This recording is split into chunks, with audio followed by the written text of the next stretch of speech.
Peace. My name is Michael J. Turner, and you are shining with the Arizona sun. Thank you for being you. Thank you for being here, which is wherever you're at. This is Stereo Fix 888. I can't save you. I can only share with you how I'm saving myself.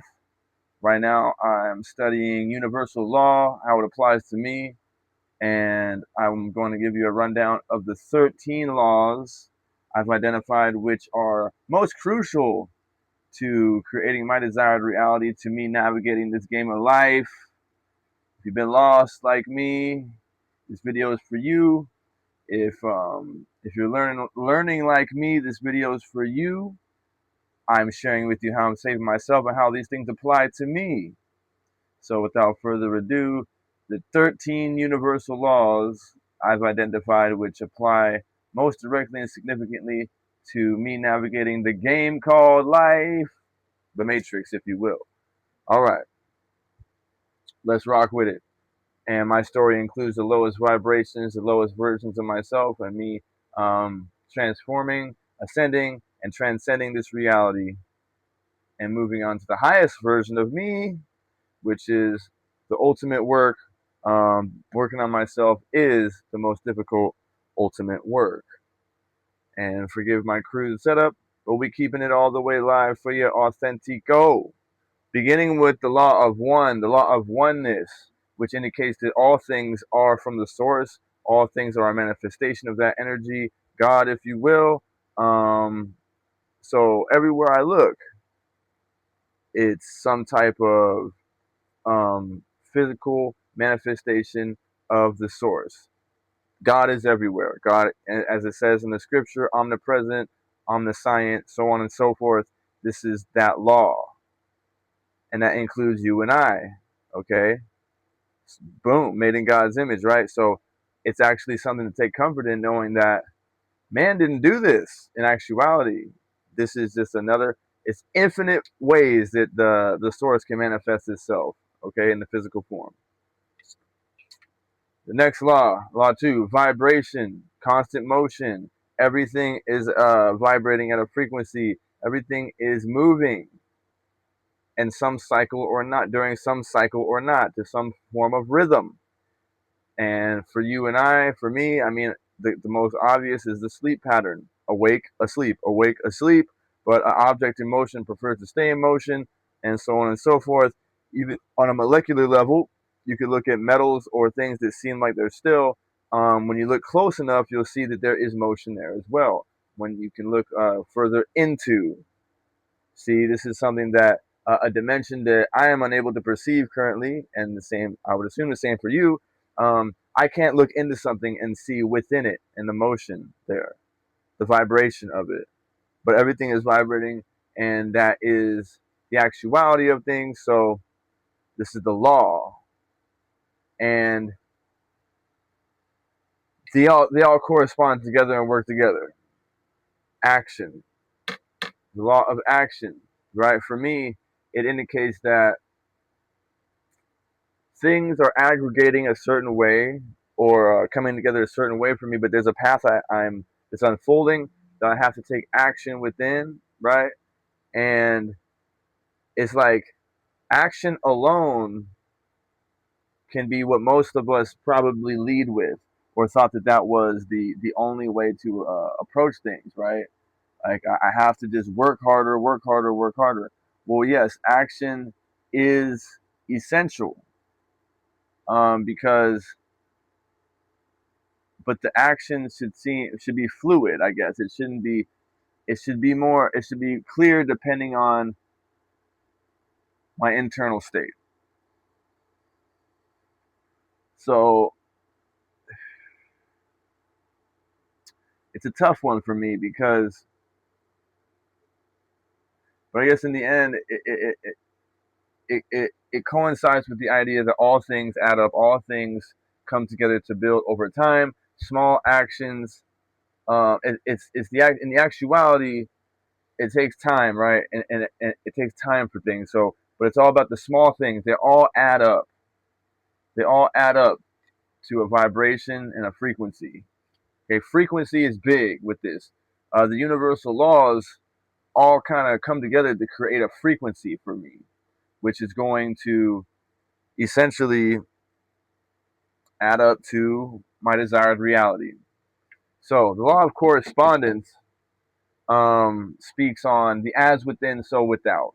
It corresponds. My internal corresponds with my external, as above, so below, because everything seen comes from the unseen. Believe it or not, this is the actuality. Thought forms, the mental plane, the spiritual plane. Everything that exists was at first an idea that was brought down from the unseen. If nothing else, if you can't comprehend that, the most basic foundational idea to explain it is within the mind, ideas, the imagination, right? For me, I now realize that my imagination, my ability to sync up and visualize within my thought screen, within my mind's eye, is a key component to me transcending and transforming and transmuting, which we'll get to transmutation, which is essential too, which is something I've actually done previously without knowing it throughout my life. Cause and effect, right? Okay, obvious, right? Um, if I if I burn down the house, there's an effect, right? That's the cause of the effect. So if there's something in my life that I need to address, I need to change the cause. I can't change an effect with a new effect. I can change the cause to change the effect. This is big. So for me, with my self-destructive behavior and addictions and things like that, well, change the cause. Change the cause. And if nothing else, if I can't change the fact that if I use things to escape or whatever, substances, yada yada, I'll take away the power by changing how that cause creates the effect in my life. As in, if I use and do this, or if I gamble and this happens, gamble and do this, examine the cause of the effect. Why is that? Is that the cause, or is it that I'm attaching some type of expectation, idea, or belief to it? So change the cause to change the effect. Change the cause to change the effect. Compensation deals with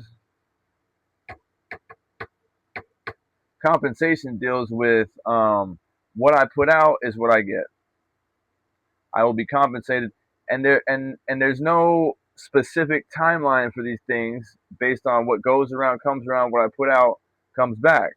Okay, but it's kind of like karma, but and you wonder why good things happen to quote unquote bad people. In actuality, according to polarity, which we'll get to, there is no such thing as good or bad. They're all parts of the same thing working together. The law of one, necessary for one to manifest upon each other.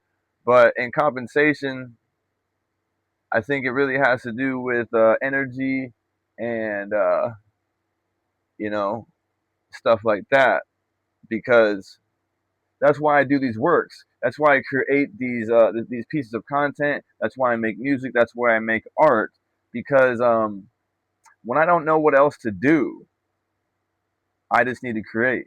And when I don't know, so I just do this, and I contribute. And at the end of the day, it should be focused in self care, self love, and knowledge of self. Like, if it doesn't comply with my desired reality, the highest version of me, it don't fit. So it has a lot to do with my action that I take, right? Okay, the action I take and the cause behind it. So see how these things all come together? But everything is working together.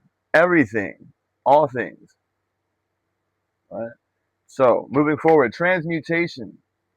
Transmutation deals with the idea that energy is constantly evolving, leaving. It never leaves, but it changes form, right? So this could apply to the redirection of thoughts. Um, Basically, when something dies, it changes form. But it has to do with my ability as well to take things and flip them. Um,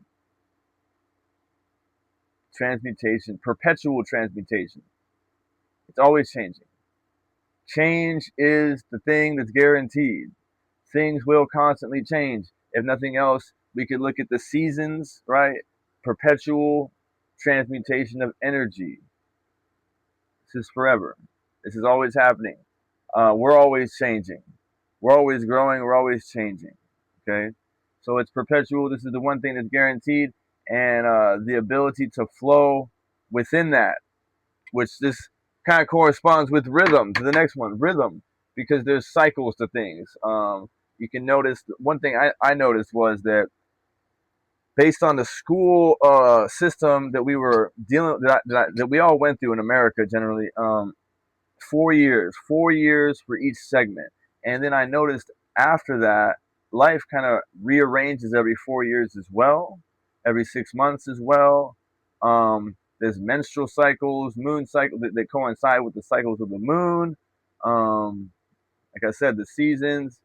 You could think of some more examples yourself, I'm sure, but that's the law of rhythm. Everything has a cycle. So finding the ability to ride within these cycles and use the timing of things. I know, for instance, like the subconscious mind is open during a full moon, so it's a great time to reprogram the mind. And then there's different things that can be applied for each phase of the moon. Cycles like sometimes things just begin and end. Work, it could be school, relationships. But in the past, for instance, like I've wanted to hang on to certain cycles. Right now, the law of rhythm is moving me into a new cycle of abundance and the ability to receive. I just have to continue to take action and keep my internal state as one that coincides with these laws, right? So, as within, so without, as above, so below. It's a reflection. Everything is a reflection. Um, and what comes my way, I should be able to transmute the energy, redirect the thoughts, and over time as I develop the ability to do so. Patience, actions add up over time. Let's move forward. Law of gender. I like this one because your initial assumption may be that it has to do with specifically male and female. But no, the idea is that there's a masculine and feminine aspect to all things. So when I approach situations, when I approach things, I can consider in my mind the feminine approach and the masculine approach and how to apply or which is the most um, which way should be you know what I'm saying, like I can examine things from that perspective, and I can look at myself and understand that it's both energies together. The ultimate metaphor for this is the baby metaphor, as in it takes, for one, it takes both masculine and feminine energies coming together to create a child. But then, furthermore, the development of the child greatly depends on the equilibrium of both influences within its life. For me, I can honestly say that at a point in time when I needed a male role model or influence in my life, I found nothing but the nothing. Well, I found influences that weren't necessarily the best for me at that time, right? And my perspective and perception is everything, right? But I didn't understand that at the time, dealing with addiction and so on and so forth. But uh, yeah, I like the law of gender because it really highlights the idea that it takes both energies to for everything to be developed properly, right? To the furthest extent, okay. So polarity, the law of polarity. This explains the idea that there is no good or bad, there is no hot or cold. Their degrees of the same thing. Everything works together. Everything is one. but it's actually what allows us to perceive things in this physical world, this physical reality. The law of polarity gives us the ability to discern and decide. Okay, well, it's hot outside, it's cold outside, tired, awake, so on and so forth. Um, yeah, so the law of polarity helps me to understand that, helps me to transmute um, and understand that all things work together upon themselves, so they're necessary. Everything is necessary, and there is no good or bad necessarily. It's all how I see it in my mind. Okay, but everything works together on each side of its highest and lowest form, or whatever. Not highest and lowest form, but different ends of the same spectrum. Okay, relativity is deals with the idea that there is no need to compare. Everything is relative to itself, to all things. As in my situation, there's no reason to compare it to anybody else's, because um, everything must happen. All things must take place.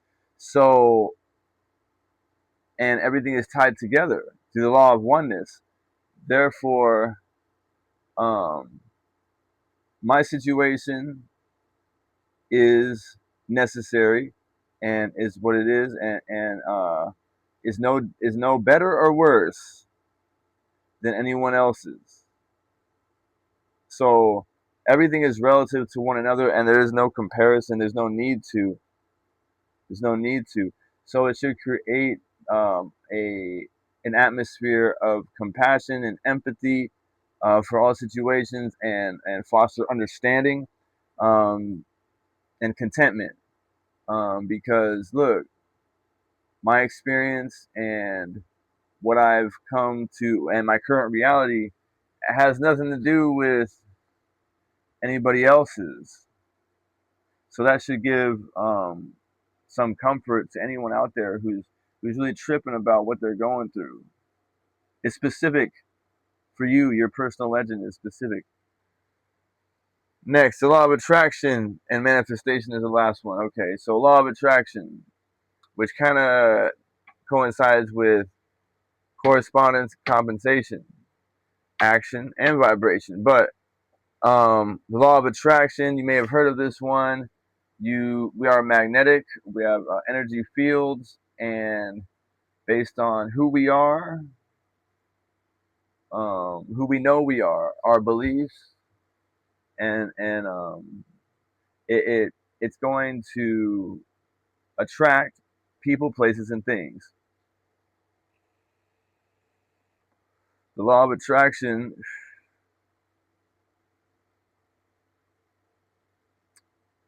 it has more to do with like the internal state, because the as above so below, excuse me.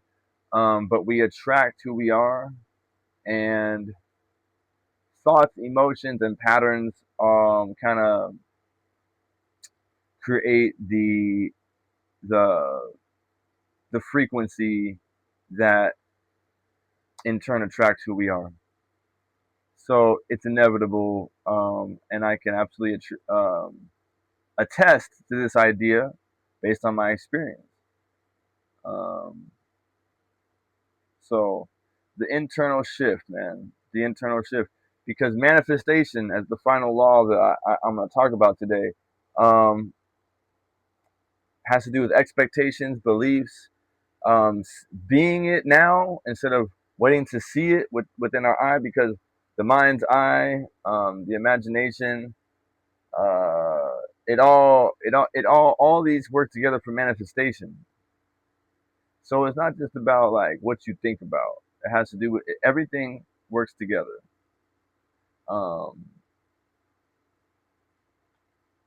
Internally shifting to a degree that I'm no longer dependent upon seeing my desired reality will essentially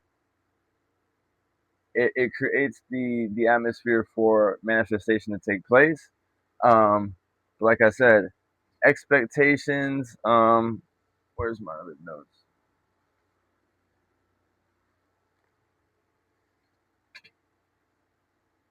What how I feel safe and um looking like the things that can mess it up are expectations that society has impressed upon me, looking for approval from others, and what makes me feel safe.